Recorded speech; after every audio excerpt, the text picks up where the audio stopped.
Salut à tous, c'est Gilib. Aujourd'hui je vais vous apprendre à stabiliser un plan directement sur Premiere Pro, donc on va passer de ça à ça. Vous allez voir, c'est hyper simple à faire, ça va très vite et ça peut vraiment vous sauver la vie si vous n'avez pas pu utiliser un stabilisateur sur le tournage par exemple. C'est parti!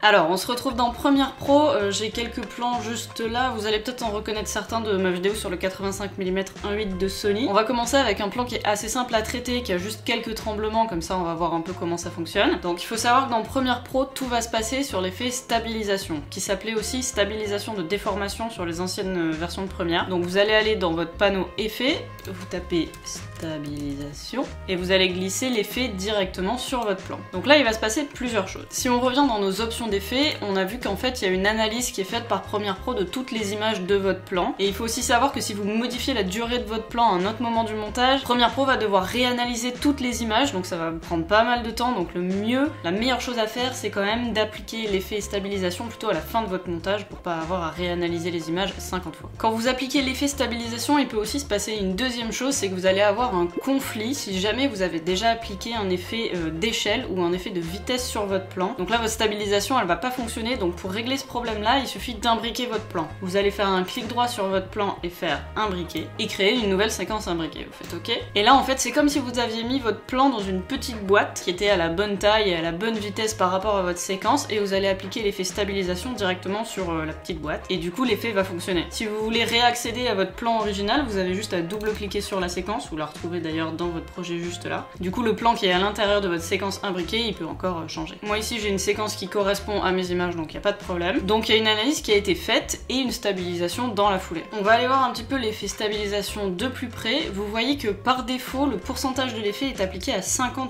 ce qui est quand même beaucoup. Vous allez rarement avoir besoin de 50% sur cet effet là. En général à 1, 2%, 5%, 10% maximum, on arrive quand même à avoir des effets plus naturels et qui fonctionnent très bien. Faites attention aussi parce que plus la valeur du lissage est haute, plus vous allez avoir de chances d'avoir des déformations dans l'image. Donc ça fait des déformations un peu bizarres de perspective quand vous faites de la stabilisation. Donc malheureusement c'est des effets qui se voient si on abuse de ce pourcentage là, donc faites un peu gaffe. Nous ici comme je vous ai montré, on avait juste un plan très simple avec des petits tremblements. Le lissage on va le passer à 2% et en général c'est quelque chose qui suffit. Vous n'avez pas forcément besoin de changer beaucoup de réglages, même si je vais vous montrer un peu les différentes possibilités de cet effet. Donc ça c'est avec l'effet stabilisation, et sans l'effet stabilisation vous voyez qu'en fait tous les petits à-coups, les petits tremblements, tout ça, ça a disparu, donc ça marche très bien, c'est quand même un effet très puissant. Donc rapidement pour voir un petit peu les différents outils qui sont intégrés à cet effet stabilisation, là vous pouvez choisir lissage ou aucune animation. Le lissage ça va rendre un peu vos mouvements un peu plus doux et c'est un peu tout l'intérêt de l'effet, donc c'est mieux de laisser le lissage activé. Là on vient d'en parler, c'est le pourcentage appliqué à l'effet. Ensuite vous avez la méthode, ça c'est quelque chose qui peut varier. Moi j'utilise rarement autre chose que la déformation de sous-espace. C'est ce qui permet d'avoir une analyse la plus poussée et en général quand même la plus efficace et la plus naturelle sur votre stabilisation.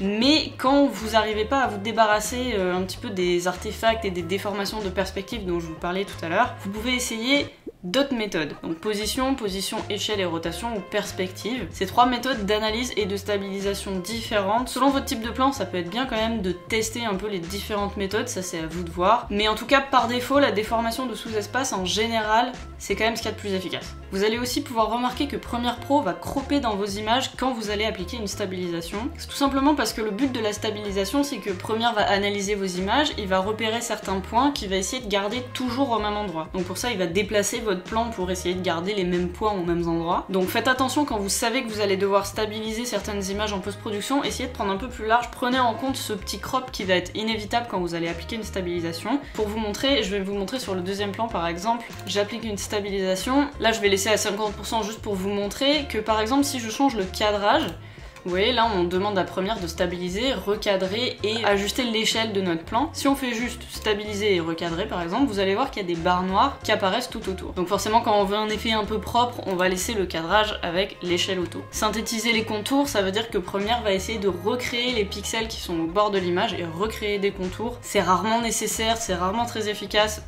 donc plutôt stabiliser, recadrer, échelle auto, c'est ce qui est par défaut, ça tombe bien. D'ailleurs vous allez voir juste en dessous que l'échelle annoncée là pour le coup elle est de 102%. Ça veut dire que Premiere Pro a dû cropper à 102,8% mon image pour pouvoir appliquer sa stabilisation. Vous pouvez aussi ouvrir ce petit onglet là pour donner l'échelle maximum que vous autorisez Premiere à appliquer. Donc là il y a plusieurs petits réglages possibles pour affiner un peu tout ça. Et on a aussi un onglet avancé que moi j'utilise pas beaucoup, mais c'est vrai qu'il y a quelques options à l'intérieur qui peuvent vous aider à avoir un rendu peut-être plus naturel. Ou si vraiment vous êtes en galère et que vous avez beaucoup de déformations, que c'est un plan compliqué à traiter, vous pouvez aller voir un petit peu ce qui est à l'intérieur, vous pouvez demander une analyse détaillée, changer la correction de l'obturateur, vous pouvez choisir la priorité entre moins recadré et plutôt avoir un lissage efficace, donc vous pouvez dire à première que la priorité c'est quand même de pas trop cropper, ou alors de dire moi je veux un truc hyper stable, donc je vais demander à première plutôt de lisser plus, quitte à cropper vraiment pas mal dans l'image. Donc tout ça, ça va vous aider en fait à avoir un rendu plus naturel, à avoir quelque chose qui vous convient, un effet qui vous convient, et aussi éviter le plus possible toutes les déformations de perspective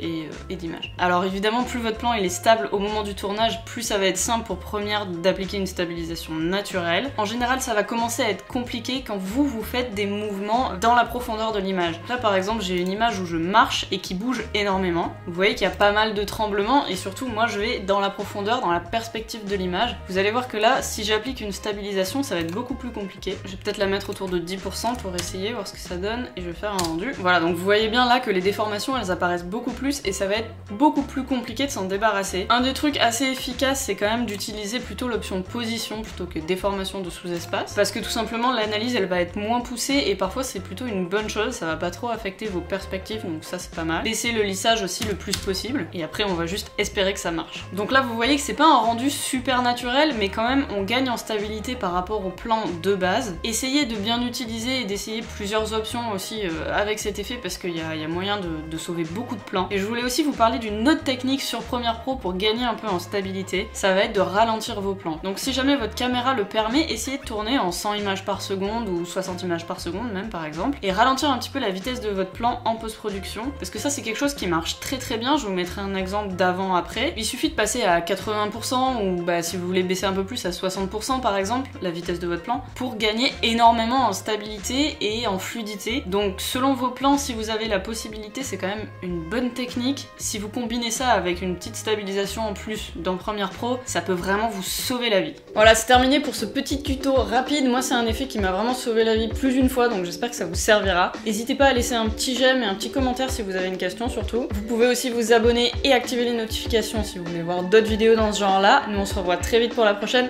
Salut!